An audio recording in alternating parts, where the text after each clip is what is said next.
Kisah Harut dan Marut ini dimulai dari kisah Nabiullah Sulaiman alaihi salatu wassalam. Jadi sebelum Nabi Sulaiman alaihi salatu wassalam diutus menjadi nabi dan rasul, syayatin al-jin ini mereka senantiasa naik ke langit. Kita tahu bahwa Allah Subhanahu wa taala ketika mewahyukan wahyunya, maka yang pertama kali mendengar wahyunya adalah Jibril alaihi salatu wassalam. Jadi ketika Allah Subhanahu wa taala hendak menurunkan wahyu, maka suara wahyunya itu seperti rantai yang bersuara gemerincing yang seolah-olah dipukulkan di batu, dan itu membuat seluruh malaikat langit pingsan. Maka yang pertama bangunlah Jibril alaihi salatu wassalam. Maka Allah Subhanahu wa taala mewahyukan kepada Jibril wahyu yang akan terjadi di permukaan bumi. Ini menunjukkan bahwa Jibril lah yang berhak mendapatkan wahyu. Sebab kalau seluruh malaikat mendengarnya, maka apa keistimewaan Jibril daripada seluruh malaikat? Tidak ada istimewanya. Maka hanya Jibril yang mendengar. Setelah Allah Subhanahu wa taala kemudian mewahyukan kepada Jibril, dan selesai mewahyukan kepada Jibril, barulah kemudian seluruh malaikat terbangun dari pingsannya. Dan mereka bertanya kepada Jibril, "Madza qala rabbukum ya Jibril?" Apa yang difirmankan kepadamu wahai Jibril dari Rabbmu? Maka Jibril pun menceritakan apa yang diperintahkan Allah kepada dirinya. Maka semuanya mengatakan qalul haq, qalul haq, qalul haq. Artinya yang diwahyukan adalah semuanya kebenaran. Lah ketika Jibril ini mewahyukan kepada malaikat-malaikat yang lain, memberikan wahyu Allah kepada malaikat-malaikat yang lain, syaitan, jin itu mereka naik ke langit. Ya, mereka itu naik ke langit sampai di maqaidas sam', ada tempat-tempat pos-pos mereka. Ya, ada pos-pos mereka, tempat mereka mencuri dengar apa yang dibicarakan Jibril dengan seluruh malaikat yang akan terjadi di permukaan bumi. Ya. Dan ketika itu langit belum dijaga oleh bintang, artinya bintang belum difungsikan untuk melempar syaitan, sehingga mereka leluasa mendengar wahyu. Ya. Setiap mereka mendengarkan wahyu satu kalimat, maka mereka akan memberikan informasi kepada jin yang di bawahnya, jin yang di bawahnya, jin yang di bawahnya. Terkadang mungkin bisa 100 jin, 1000 jin, ya. Tapi yang benar ini jin pertama saja. Jadi jin yang mendengar ini saja yang benar. Ketika disampaikan ke yang kedua, yang ketiga ini sudah ditambahi kedustaan. Kemudian yang kedua, yang ketiga ditambah lagi dusta, ditambah lagi dusta, ditambah lagi dusta. Maka 99% kedustaan, 1% saja yang benar. Jadi kalau seandainya jin itu naik sampai 1000 jin, ya, bertingkat-tingkat sampai ke atas, berarti satu yang benar, 999 itu dusta. Atau kalau mungkin 100, berarti satu yang benar, 99 dusta. Itu yang sampai ke jin yang paling bawah. Makanya kenapa para dukun itu sebenarnya kadzabun, para pendusta, karena lebih banyak dustanya daripada benarnya. Maka sampai jin yang bawah, maka mereka akan mencari para kuhan, mencari para dukun paranormal untuk memberikan kepada mereka kabar tentang gaib menurut manusia. Kemudian mereka akan barter informasi, di mana jin akan memberikan informasi kepada dukun, dan dukun akan memberikan kekufurannya kepada jin, penyembahannya kepada jin. Mereka berbisnis dalam kekufuran, ya kan? Akhirnya ketika Nabiullah Sulaiman alaihi salatu wassalam Allah angkat menjadi nabi dan rasul. Ingat ikhwan, dari seluruh keturunan Yakub atau Bani Israel, Yakub itu Israel, maka seluruh keturunannya adalah Bani Israel. Yakub itu memiliki 12 anak, 12 putra, salah satunya Yusuf dan Binyamin. Lah dari 12 putra Yakub inilah kemudian lahir keturunan-keturunan Yakub yang disebut dengan Bani Israel. Lah Bani Israel ini terbagi menjadi dua. Ada yang Allah karuniakan dari keturunannya para nabi dan rasul, dan ada yang Allah karuniakan dari keturunannya menjadi para penguasa dan raja. Ya. lah ada dua nabi yang Allah gabungkan antara nubuwah dan juga kerajaan. Siapa? Pertama Nabi Daud alaihi salatu wasalam. Allah gabungkan bukan hanya sebagai nabi, tapi dia juga sebagai raja. Padahal sebelumnya kalau raja saja, kalau nabi saja ya. Tapi Daud Allah gabungkan dua kenikmatan, nabi dan juga raja. Kemudian setelah Daud meninggal dunia, warisan ini diberikan kepada ibnu Daud, Sulaiman alaihi salatu wassalam. Allah gabungkan juga dua kekuasaan ini, jadi nabi dan juga jadi raja. Bahkan dia raja dari seluruh para raja di zamannya. Makanya sering saya katakan bahwa di dunia ini yang pernah berkuasa, menguasai dunia secara jumlah hanya ada 4. Yang 2 mukmin dan 2 kafir. Yang satu Nabi Sulaiman, dia menguasai dunia, dia mukmin. Kemudian yang kedua Dzulqarnain, dia menguasai dunia dan dia mukmin. Kemudian yang 2 kafir, pertama Raja Namrud, yang ketiga, yang keempat Bukhtun Nasr, yang telah menyerbu negeri Palestina dan memperbudak bangsa Yahudi. Ada yang mengatakan, ikhwatu fiddin yang dimuliakan Allah Azza wa Jalla, jadi ketika Sulaiman ini Allah berikan mukjizat bahwa dia diberikan seluruh kekuasaan yang ada di alam semesta, maksud di alam bumi ini, dia bisa menaklukkan seluruh binatang, dia bisa menaklukkan manusia dan juga jin, semua tunduk kepada Sulaiman. Makanya dia berdoa kepada Allah, Rabbi habli, ya Allah berikan kepadaku mulkun la yambagi ahadun ba'di, begitu ya. Jadi ya Allah berikan kepadaku satu kerajaan yang kerajaan ini tidak bisa dimiliki siapapun setelahku, karena dia bisa menguasai semuanya ya kan? Dia bisa menguasai manusia, dia bisa menguasai jin, dan dia bisa menguasai seluruh hewan-hewan. Bayangkan, Anda bisa bayang pasukan Sulaiman ini ya kan? Dia memiliki pasukan yang sangat kuat karena jin takluk kepada Sulaiman. Lah ketika itu ikhwatu fiddin yang dimuliakan Allah Azza wa Jalla, Sulaiman ini punya katib, tukang catat ya kan. Setiap dan tukang catatnya Sulaiman, sekretarisnya Sulaiman ini menulis segala sesuatu yang diperintahkan Sulaiman, yang dirahasiakan Sulaiman, baik tentang nama-nama Allah yang azam, baik tentang rahasia jin, baik tentang rahasia binatang ataupun manusia. Dan yang tahu hanya Sulaiman dan tukang catatnya ini. Setelah Sulaiman alaihi salatu wassalam, Allah takdirkan mendekati kematiannya. Maka kemudian Sulaiman akhirnya menyimpan catatan sekretarisnya itu di bawah singgasananya, di sebuah kotak, dan diletakkan di bawah kursinya. Dan ketika itu Sulaiman alaihi salatu wassalam sempat mengatakan kepada seluruh jin dan manusia, man iqtaraba fi hadas sunduk minal jin sayastarih, barang siapa yang mendekati kotak yang berisi tulisan-tulisan yang berharga ini, kalau dia dari kalangan jin maka dia terbakar ya kan. Akan tetapi man iqtaraba minal insi bi kalimatin yaz'am fiha anna ahadan ghairallah ya ya'riful ghaiba fasa'aqtuluhu, tapi barang siapa yang kemudian didekati oleh manusia, kemudian setelah dia membaca di antara kalimat-kalimat yang tercatat itu, kemudian dia mengaku mengetahui yang gaib, maka saya akan bunuh dia. Akhirnya tidak ada yang mendekati dari kalangan jin ataupun manusia akan kotak itu. Maka ketika Sulaiman meninggal dunia dan tidak ada yang tahu meninggalnya, bagaimana tidak ikhwatu fiddin? Tidak ada yang tahu, bahkan jin tidak tahu Sulaiman mati. Sulaiman hanya duduk di singgasananya, kemudian rayap memakan singgasananya, kemudian setelah rapuh roboh barulah mereka tahu Sulaiman meninggal. Artinya di sini bahwa kalau memang jin adalah rujukan para dukun, paranormal, dan mereka mengaku sesuatu yang gaib padahal tidak ada yang mengetahui kecuali Allah Azza wa Jalla, jin saja tidak tahu yang gaib pada rujukannya. Jin tidak tahu kematian Sulaiman.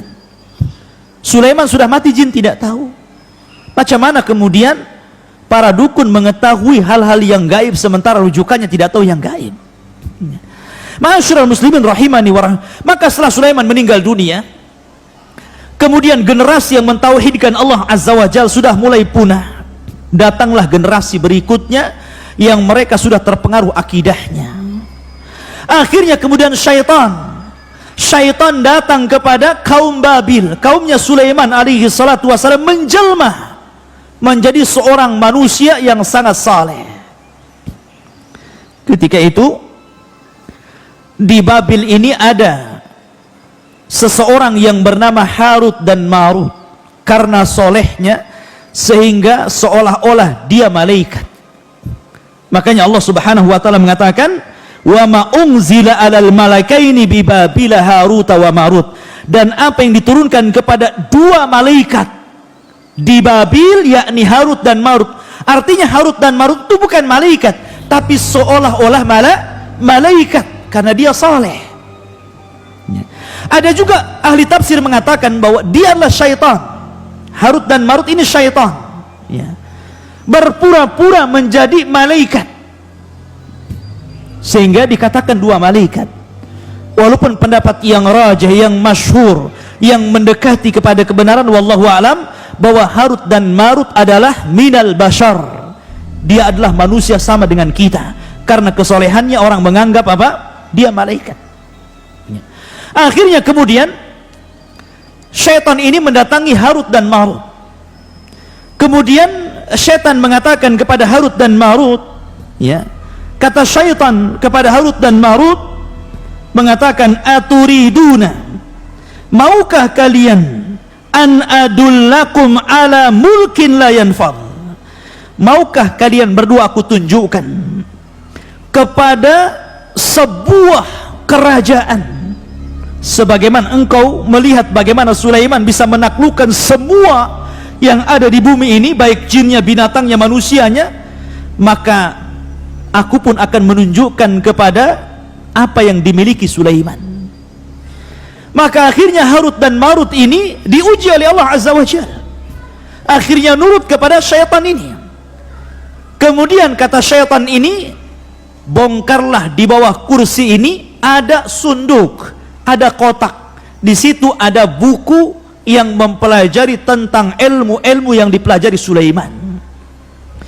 Maka kemudian Harut dan Marut mengatakan, "Kenapa engkau tidak ambil saja buku itu dan kau pelajari sendiri?" Syaitan ketakutan. Kenapa? Karena janji Sulaiman mengatakan, barang siapa yang mendekati sunduk ini dan dia adalah jin dan syaitan, maka terbakar dia. Gak berani, ya kan? Gak berani dia. Akhirnya menyuruh Harut dan Marut menggalinya. Dan setelah dibongkar kursinya, ternyata dia mendapatkan satu kotak dan berisi catatan ilmu Sulaiman tentang sihir, menaklukkan jin, menaklukkan binatang, dan begitu seterusnya. Akhirnya kemudian keduanya mempelajari catatan Sulaiman itu. Dan setelah mempelajari, akhirnya dia pun memiliki ilmu sihir. Dan dikenal oleh orang-orang, kalau antum ingin belajar sihir, datanglah kepada Harut dan Marut. Itu guru sihir yang paling unggul di zaman itu, ya kan? Maka semua orang berbondong-bondong kepada Harut dan Marut, karena di zaman itu ikhwatul fiddin, orang-orang Yahudi itu terkenal tukang main sihir, karena sihir itu berasal dari mereka. Makanya siapa yang menyihir Nabi coba? Yahudi. Labid bin Asam, seorang Yahudi yang menyihir Nabi. Nabi disihir, diambil sisirnya Nabi, Mishtah, dan rambutnya Nabi serta sisir yang biasa bersisir Nabi diambil oleh Labid bin Asam, kemudian dijadikan buhul untuk menyihir Nabi, dan berhasil, ya kan? Karena sihir itu pasti ada buhulnya. Min syarri nafatha tifil uqad. Uqad itu artinya buhul. Setiap sihir itu ada buhulnya, ya. Maka kemudian, dan buhul itu biasanya diambil dari orang yang akan disihir, entah pakaiannya, entah mungkin rambutnya, entah kukunya, pokoknya dari badan si tukang sihir itu yang akan disihir tadi. Maka akhirnya kemudian diambillah rambut dan sisir Nabi SAW, kemudian dimantra-mantrai oleh Labid bin Asam Yahudi ini, kemudian diletakkan dalam sumur. Bayangkan, bukunya diletakkan dalam sumur. Akhirnya Nabi terkena sihir, sehingga dia terhayalkan dia sudah menggauli istrinya, padahal tidak. Seolah-olah dia telah menggauli istrinya, padahal nggak menggaulinya. Tapi ikhwatu fiddin, akidah ahli sunnah bahwa karena ada orang yang berusaha melemahkan hadis ini. Hadis ini berusaha dilemahkan, ya kan, oleh sebagian orang-orang yang tidak suka dengan sunnah. Mereka mengatakan tidak mungkin Rasul kena sihir. Bukankah Rasul maksum? Bukankah Rasul terjaga? Ikhwan, ya. Tidak ada kaitan Rasul kena sihir dengan kemaksuman Rasul. Tidak ada kaitannya.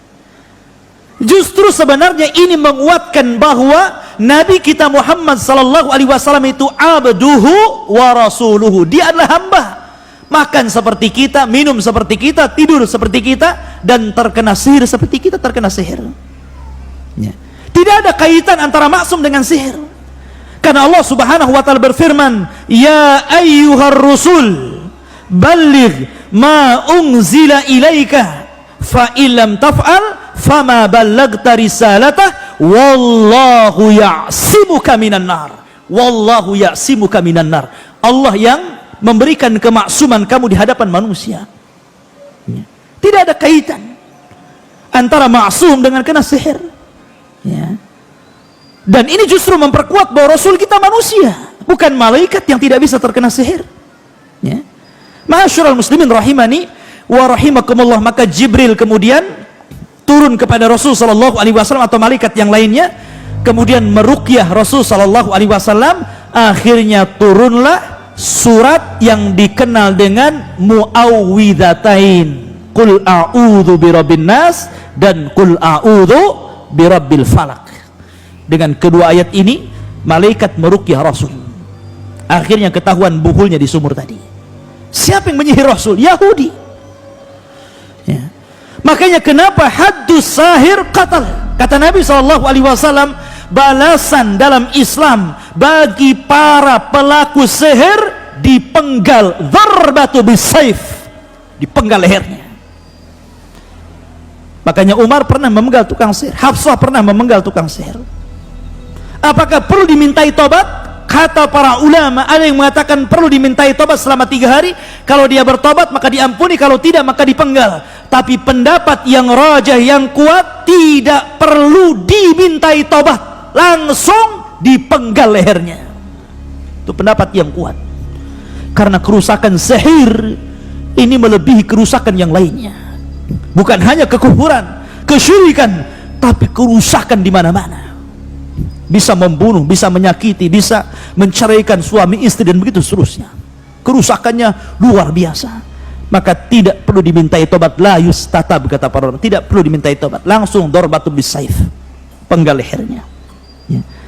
Tapi waktu kembali bahwa setelah kemudian orang-orang Yahudi, karena ketika itu ada dalam riwayat wallahu a'lam riwayat ini, tapi yang jelas saya pernah terbaca dalam tafsir bahwa dahulu ketika orang-orang Palestina ini dibantai oleh Bukhtun Nasr, yang saya sebutkan tadi, raja yang zalim yang menguasai dunia, maka orang-orang Yahudi Palestina ini, Bani Israel ini, akhirnya mereka menjadi budak, sehingga mereka berusaha untuk keluar dari perbudakan Bukhtun Nasr. Akhirnya kemudian mereka mempelajari sihir supaya keluar dari jeratan Bukhtun Nasr. Akhirnya tersebarlah kesyirikan di mana-mana, ilmu sihir di mana-mana. Lah kebetulan di situ itu ada Harut dan Marut yang sihirnya luar biasa, menguasai ilmu Sulaiman. Makanya kemudian orang mengatakan bahwa datanglah kepada Harut dan Marut, belajarlah kepada dia. Tetapi Harut dan Marut, ikhwatu fillah, adalah ujian Allah Subhanahu wa taala. Harut dan Marut mengatakan kepada setiap orang yang akan belajar sihir kepadanya, wa ma yu'allimani min ahadin hatta yaqula innama nahnu fitnatun fala takfur. Maka Harut dan Marut tidaklah mengajarkan sihir kepada siapapun dari kalangan Bani Israel, kecuali keduanya pasti mengatakan, sebelum kamu belajar sihir kepada aku, saya ingatkan, sihir ini fitnah. Nanti setelah aku ajarkan sihir, jangan pernah kufur kepada Allah. Baik, bagus kan kalimatnya. Sebagian mereka ada yang kembali tidak mempelajari sihir, tapi sebagian juga ada yang kemudian berusaha mempelajari sihir. Tapi apa kenyataannya? Kenyataannya apa yang dikatakan Harut dan Marut tidak sebagaimana yang diiyahkan mereka. Justru kenyataannya setelah mereka mempelajari sihir dari Harut dan Marut, justru kondisinya makin rusak. Perdukunan di mana-mana, sihir di mana-mana, sampai hari ini. Sampai hari ini sihir itu di mana-mana. Ya. Ikhwatu fiddin yang dimuliakan Allah Azza wa Jalla. Barulah ikhwatu fiddin zaman terus berjalan, maka Allah Subhanahu wa taala setelah mengutus Nabi kita Muhammad sallallahu alaihi wasallam, barulah Allah memfungsikan bintang di situ. Bayangkan, zaman Nabi Sulaiman sampai ke zaman Rasul itu ribuan tahun, ikhwan. Bukan puluhan tahun, bukan ratusan tahun, ribuan tahun. Baru Allah Subhanahu wa taala yahrusus sama, menjaga langit dari syaitanir rajim. Dengan cara apa? Memfungsikan bintang. Sehingga ketika itu ikhwatu fiddin, syaitan tidak bisa naik lagi ke langit. Mereka hanya berputar-putar di bumi dan tidak bisa naik ke langit. Setiap mereka naik ke langit, maka mereka akan ditembak oleh meteor dan mati. Sehingga mereka tidak berani. Di zaman Rasul tidak ada syaitan yang berani masuk ke langit. Dan ini menunjukkan tentang bagaimana Allah Subhanahu wa taala menjaga keotentikan risalah Rasul.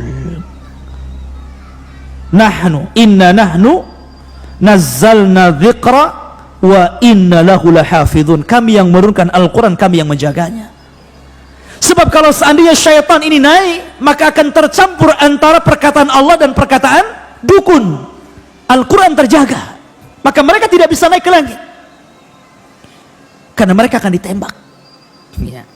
Ma'asyiral muslimin, kemudian Allah Subhanahu wa taala mengatakan, fayata'allamuna minhuma ma yufarriquna bihi bainal mar'i wa zawji.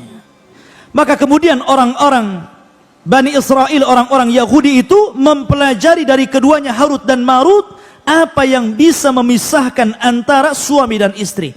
Perlu catatan ikhwan, sihir dahulu dengan sihir sekarang itu ada kemiripan.